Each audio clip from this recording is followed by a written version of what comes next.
नमस्कार दोस्तों, स्वागत है आपका अपने अपने YouTube चैनल यूपीपीसीएल क्रैकर्स के अंदर। तो दोस्तों मैं आ गया हूं जिस सीरीज का आपको बेसब्री से इंतजार था, इलेक्ट्रॉनिक्स की सीरीज। तो दोस्तों अब इलेक्ट्रॉनिक्स के ही लेक्चर हम कंटिन्यू करेंगे, लेकिन जिसने इससे पहले लेक्चर नहीं देख रखे मेरी इलेक्ट्रॉनिक्स की प्लेलिस्ट है, उसमें जाके आप लेक्चर्स को देख सकते हैं। ठीक है, तो आज हम एक इंपॉर्टेंट टॉपिक करने वाले हैं जिससे कोई भी जेई का एग्जाम होए, अगर इलेक्ट्रॉनिक्स का क्वेश्चन बनता है तो इसी से बनता है। जैसे अगर हम बात करें एसएससी जेई की, यूपीपीसीएल जेई की, पावर ग्रिड की, आने वाले पावर ग्रिड के एग्जाम की, तो जो वीआई कैरेक्टरिस्टिक्स होती है ना पीएन जंक्शन डायोड की, ये सबसे इंपॉर्टेंट टॉपिक होता है इलेक्ट्रॉनिक्स का। यहां से जनरली कभी कभार ये पेपर में इस कैरेक्टरिस्टिक को दिखा देता है यूपीपीसीएल और पूछता है किस चीज की कैरेक्टरिस्टिक्स है। ठीक है, और इस कैरेक्टरिस्टिक्स में कुछ ऐसी चीजें यूज होती हैं जैसे कि नी वोल्टेज क्या होती है, रिवर्स ब्रेकडाउन वोल्टेज क्या होती है, उसके लिए उसकी कुछ टर्म्स हम यहां पे डिस्कस करने वाले हैं। ये कैरेक्टरिस्टिक्स प्लॉट होती हैं। ठीक है, तो सबसे पहले हम बात करते हैं देखिए ये एक सर्किट पहले समझो। आशीष गौड़ स्टाइल है तो आशीष गौड़ स्टाइल में पहले समझाया जाता है चीजों को। हम क्या करने वाले हैं, हमारे पास एक पीएन जंक्शन डायोड है, उसकी हम कैरेक्टरिस्टिक्स प्लॉट करने वाले हैं। ठीक है, आपने जब कभी आप कॉलेज में पढ़े होंगे इलेक्ट्रिकल इंजीनियरिंग में, तो जब इलेक्ट्रॉनिक्स की क्लास होता है ना, इसका प्रैक्टिकल भी होता है। ठीक है, तो उसी तरीके से एक प्रैक्टिकल सर्किट डायग्राम ड्रॉ कर रखा है। यहां पे एक पीएन जंक्शन डायोड हमने सर्किट में कनेक्ट कर रखा है। ठीक है, जिस पीएन जंक्शन डायोड के पैरेलल में वोल्ट मीटर को हमने कनेक्ट कर रखा है, किस लिए? पोटेंशियल को मेजर करने के लिए। और ये जो मिली एमीटर है यहाँ पे, ये फॉरवर्ड करंट को मेजर करेगा। अब सवाल पैदा होता है कि हमने यहाँ पे हाई रेंज का एमीटर क्यों नहीं लिया, मिली एमीटर क्यों लिया? तो दोस्तों जो फॉरवर्ड करंट फ्लो करता है ना डायोड के अंदर, वो बहुत ज्यादा स्मॉल होता है, that is in milli ampere. इसी की वजह से यहाँ पे मिली एम्पियर वोल्ट मीटर दिखाएगा ये। ठीक है, मिली एम्पियर्स में ये मिली एम्पियर्स में हमें करंट दिखाएगा। ठीक है, तो एक तो हमारे यहाँ डाउट यहां से क्लियर हो गया कि फॉरवर्ड करंट किसमें होता है, मिली एम्पियर्स में। ठीक है, अब देखिए जरा यहाँ पे इंपॉर्टेंट है ये, बहुत ही ज्यादा इंपॉर्टेंट है ये, बहुत ही ज्यादा कैरेक्टरिस्टिक्स। अब हम प्लॉट करने जा रहे हैं फॉरवर्ड कैरेक्टरिस्टिक्स, यानी कि यदि मुझे फॉरवर्ड कैरेक्टरिस्टिक्स बनानी है तो ऑब्वियस सी बात है मेरा डायोड कैसा होना चाहिए, पीएन जंक्शन डायोड फॉरवर्ड बाइस। ठीक है, तो फॉरवर्ड बाइसिंग कैसे होती है डायोड की? जब भी कभी मान लो कोई भी हमारा पीएन जंक्शन डायोड है, ठीक है, ये मेरा एक पीएन जंक्शन डायोड है, ये मेरा एक पीएन जंक्शन डायोड है। इसके दो पार्ट होते हैं, एक होता है पी, ठीक है, पी यानी पॉजिटिव जिसमें होल्स होते हैं, और दूसरा होता है एन यानी कि नेगेटिव जिसमें इलेक्ट्रॉन्स होते हैं। ठीक है ना, पी एन जंक्शन डायोड। ठीक है, पी में मेजोरिटी चार्ज कैरियर होते हैं, होल सिंबल ऐसे बनता है इसका। ये साइड होती है पॉजिटिव साइड, ये वाली, और ये जो होती है वो नेगेटिव साइड होती है। और इसके पॉजिटिव और नेगेटिव टर्मिनल को कभी पॉजिटिव और नेगेटिव से डिनोट नहीं करते, इसको डिनोट करते हैं एनोड, और दूसरा डिनोट करते हैं कैथोड से। ठीक है, एक को डिनोट करते हैं एनोड से, दूसरे को डिनोट करते हैं कैथोड से। ठीक है, अगर मुझे इस डायोड को फॉरवर्ड बाइस करना है तो फॉरवर्ड बाइस मैं किस तरीके से करूंगा? अगर मैं इसके पॉजिटिव टर्मिनल को बैटरी के पॉजिटिव से कनेक्ट कर दूंगा, यानी कि बैटरी के पॉजिटिव से किया, और नेगेटिव टर्मिनल को मैं कनेक्ट कर दूंगा नेगेटिव टर्मिनल से, यानी कि पॉजिटिव टर्मिनल को पी से और नेगेटिव टर्मिनल को एन से कनेक्ट कर दूं, तो ये क्या हो जाता है, फॉरवर्ड बाइस हो जाता है। ठीक है, अब जो ये करंट देगा ना वो फॉरवर्ड मोड में देगा। ठीक है, ठीक है, अब हमने देखिए इसी तरीके का अरेंजमेंट यहां पे कनेक्ट कर रखा है अपनी मेन सर्किटरी में।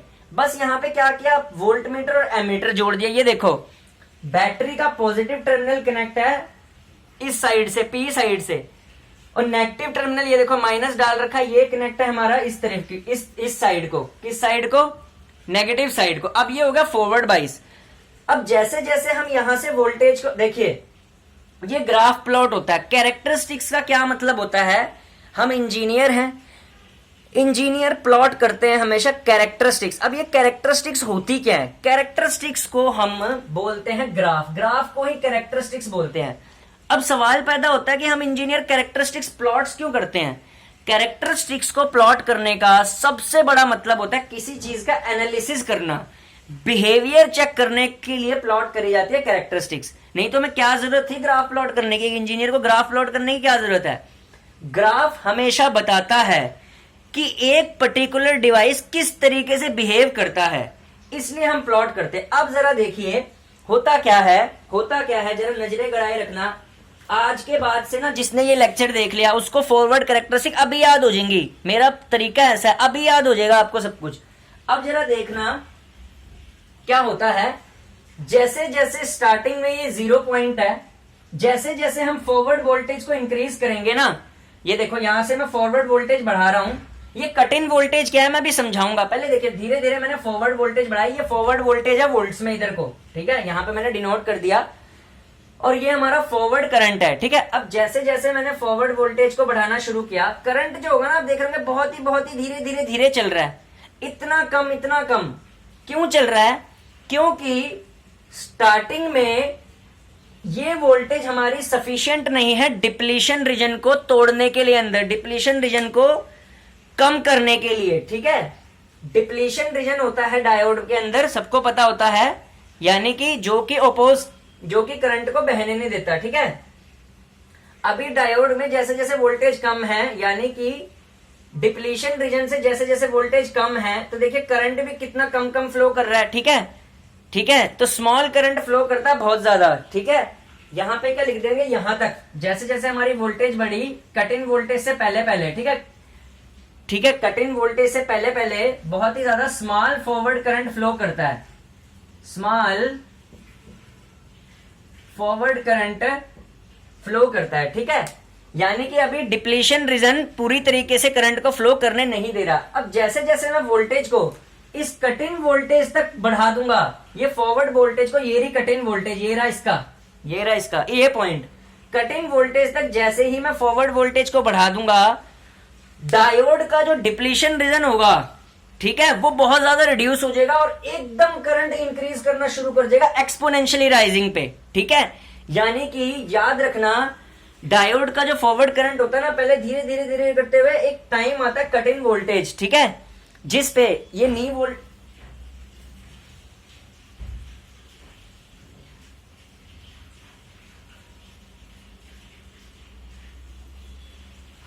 ठीक है। इसी कट इन वोल्टेज को ना एक और नाम से जाना जाता है, याद रखना, यूपीपीसीएल में पूछ लिया जाता है क्वेश्चन। ये जो कट इन वोल्टेज है इसी को बोलते हैं नी वोल्टेज, ठीक है, नी वोल्टेज। यानी कि ये वो वोल्टेज है जिस पे डायोड का करंट बहुत ज्यादा तेज फ्लो करना शुरू कर देगा, बहुत यहां पे करंट जो होगा वो रैपिडली इंक्रीज करना शुरू कर देगा। इसी कट इन वोल्टेज को नी वोल्टेज बोलते हैं। और ये जो कट इन वोल्टेज होती है ये बराबर होती है बैरियर पोटेंशियल के। बैरियर पोटेंशियल क्या होता है? जो डिप्लीशन रीजन का पोटेंशियल होता है ना, उसके बराबर होती है। जैसे ही हमारा जो वोल्टेज का पोटेंशियल है इसके डायोड का बैरियर पोटेंशियल यानी कि जो डिप्लीशन रीजन का पोटेंशियल है उसके बराबर हो गया, तो वैसे वैसे डिप्लीशन रीजन जो होता है हमारा समाप्त होना शुरू हो जाता है और एकदम करंट एक्सपोनेंशियली बढ़ना शुरू हो जाता है, ठीक है। तो इसी को नी वोल्टेज बोलते हैं। और ये नी वोल्टेज यहां पे लिख लो, knee voltage equal to barrier potential, ठीक है। अब जैसे ही मैं फॉरवर्ड वोल्टेज को बढ़ाया, नी वोल्टेज तक हो गई और नी वोल्टेज से ज्यादा करने पर एकदम, ठीक है, करंट कैसे राइज कर गया? रैपिडली इंक्रीज कर गया, एक्सपोनेंशियली इंक्रीज कर गया, ठीक है।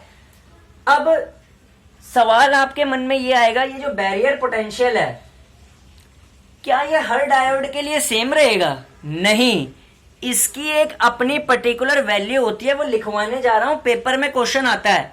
यदि ये डायोड सिलिकॉन का होगा, अगर ये डायोड सिलिकॉन का होगा हमारा, तो जो बैरियर पोटेंशियल की वैल्यू होगी या फिर नी वोल्टेज की वैल्यू होगी और कट इन वोल्टेज की वैल्यू होगी, कट इन वोल्टेज को ही नी वोल्टेज भी बोलते हैं, ठीक है, वो कितनी होगी? 0.7। मोस्ट इंपॉर्टेंट है ये 0.7, याद रखना है। 0.7 लिखा हुआ किसके लिए? अगर ये डायोड सिलिकॉन का हुआ, यदि ये डायोड जर्मेनियम का होता, ठीक है, यदि डायोड जर्मेनियम का होता, ठीक है, जीई लिख देता हूं मैं यहां पे, यदि डायोड जर्मेनियम का होता तो कितना होता? 0.3, ठीक है। अब नेक्स्ट लेक्चर में हम ये पढ़ेंगे कि जर्मेनियम का 0. हाँ, कि सिलिकॉन का बैरियर पोटेंशियल 0.7, यानी सिलिकॉन का बैरियर पोटेंशियल 0.7 और जर्मेनियम का 0.3 है। नेक्स्ट लेक्चर में बताऊंगा कि सिलिकॉन का अगर बैरियर पोटेंशियल इतना हाई है, ठीक है, और जर्मेनियम का बैरियर पोटेंशियल कम है, ठीक है, जबकि हमें जर्मेनियम यूज करना चाहिए डायोड के लिए, तो लेकिन हम सिलिकॉन से बनाते हैं डायोड, तो क्यों बनाते हैं ये, इसका रीजन भी बताऊंगा मैं अगले लेक्चर में। ठीक है, ठीक है, कि मैक्सिमम डायोड सिलिकॉन से ही क्यों बनते हैं। अभी ये वैल्यूज याद रख लो, 0.3 फॉर जर्मेनियम, 0.7 फॉर सिलिकॉन। ठीक है, अब ये तो रहा हमारा फॉरवर्ड के बारे में। अब दूसरी कैरेक्टरिस्टिक्स क्या होती हैं, ये तो इतने वाला पढ़ाया मैंने, इतना, ये होती है फॉरवर्ड। अब दूसरी कैरेक्टरिस्टिक यहां पे आती है रिवर्स, ये है रिवर्स कैरेक्टरिस्टिक्स। एक बात याद रखना, फॉरवर्ड करंट फ्लो करता है मिली एम्पियर में, ठीक है। अब रिवर्स कैरेक्टरिस्टिक्स जो होती है ना, ये क्या होती हैं, रिवर्स कैरेक्टरिस्टिक्स में हम डायोड को रिवर्स बाइस कर देंगे। अब मुझे अगर डायोड रिवर्स बाइस करना है तो मेरे को यहां पे भाई इसके टर्मिनल चेंज करने हैं। तो रिवर्स बाइस में क्या हो जाएगा, ये वाली साइड जो पॉजिटिव साइड है ये नेगेटिव से कनेक्ट हो जाएगी और नेगेटिव साइड पॉजिटिव से। ठीक है, तो लो जी, हो गया रिवर्स बाइस। ये पॉजिटिव होगी, ये नेगेटिव होगी, ठीक है, ये पॉजिटिव होगी, ये नेगेटिव होगी। ठीक है, अब जैसे जैसे मैं रिवर्स वोल्टेज को यहां पे लिख दे यार, रिवर्स वीआर कर देंगे। अब रिवर्स पढ़ रहे हैं हम, वीआर लिख दो यहां पे, वी रिवर्स। ठीक है, अब जैसे जैसे मैं रिवर्स वोल्टेज को बढ़ाऊंगा ना, रिवर्स कैरेक्टरिस्टिक देखना जरा,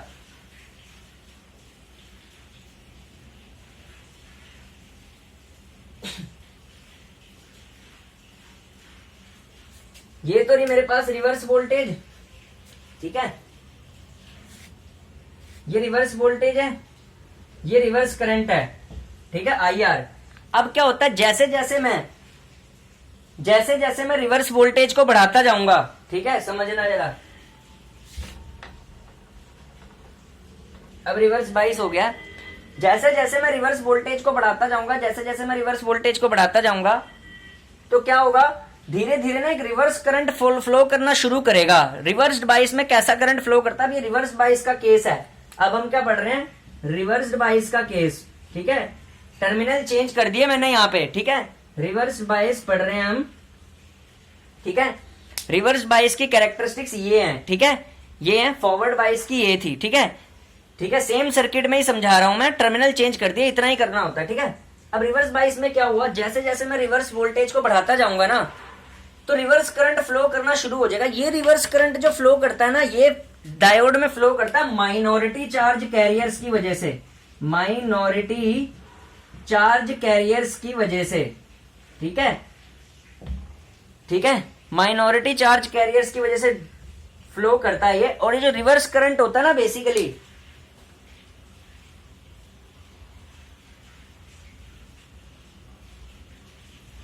ठीक है, और इस करंट को जो माइनॉरिटी चार्ज करंट की वजह से रिवर्स करंट फ्लो करता है ना, इसको बोलते हैं नेगेटिव करंट। ठीक है, क्या बोलते हैं, नेगेटिव करंट। इसी की वजह से इसकी जो कैरेक्टरिस्टिक होती है वो थर्ड क्वाड्रेंट में फ्लो बनाते हैं हम, फर्स्ट सेकंड थर्ड क्वाड्रेंट में। ठीक है, और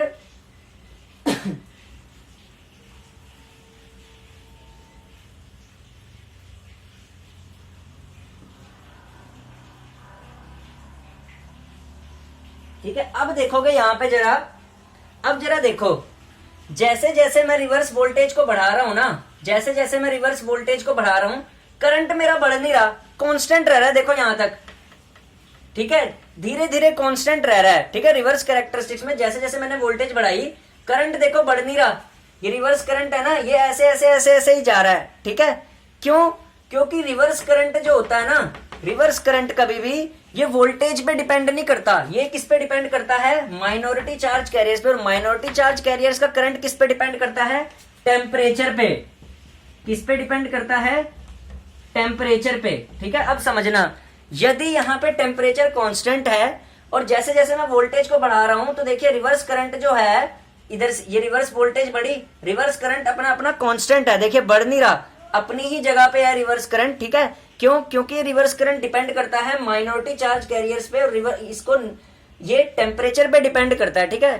टेम्परेचर बढ़ेगा तो ये करंट बढ़ेगा, लेकिन टेम्परेचर भी अगर कांस्टेंट है और वोल्टेज को मैं बढ़ा रहा हूं तो देखिए रिवर्स करंट कांस्टेंट है। लेकिन यदि मैंने वोल्टेज को एक ऐसे पॉइंट पे ला दिया, ठीक है, ऐसे इतनी ज्यादा बढ़ा दी कि वो वोल्टेज रिवर्स ब्रेकडाउन वोल्टेज जितनी हो गई, ठीक है, वो वोल्टेज जो है वो रिवर्स ब्रेकडाउन जितनी हो गई, यहां पे लिख देता हूं, ये रहा रिवर्स ब्रेकडाउन जितनी हो गई,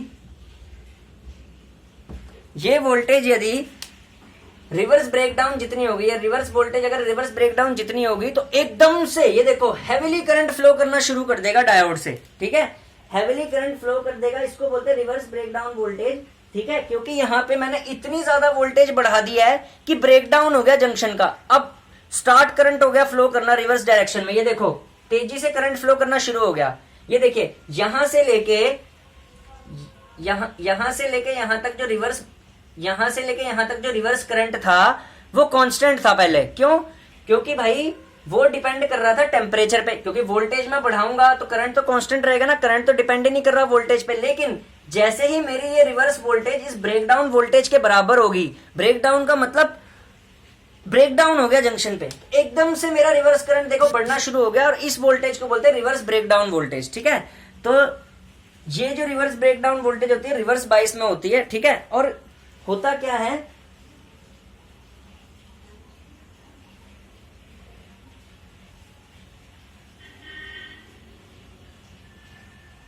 ठीक है, तो ये रिवर्स ब्रेकडाउन वोल्टेज होती है, ठीक है, रिवर्स ब्रेकडाउन वोल्टेज होती है। और ये जो रिवर्स करंट होता है ना IR, ये माइक्रो एम्पियर्स में होता है, इसको नोट कर लो, एक ये माइक्रो एम्पियर्स, ठीक है, इसको नोट कर लेना, माइक्रो एम्पियर्स में होता है ये, ठीक है।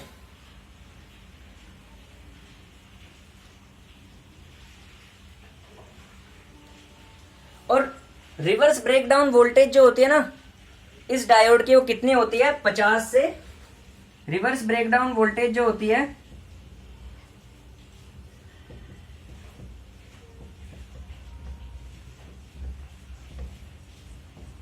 50 से 100 वोल्ट के बीच में होती है, ठीक है, ये ध्यान रखना, ठीक है। तो थैंक यू भाई, आज के लिए धन्यवाद। नेक्स्ट लेक्चर में हम अगले डायोड्स पढ़ेंगे, नेक्स्ट डायोड्स हो गए, ठीक है, जैसे वेक्टर डायोड हो गया, ठीक है, कैपेसिटेंस कंट्रोल डायोड क्या होते हैं, इन सब के बारे में जानेंगे। Thank you.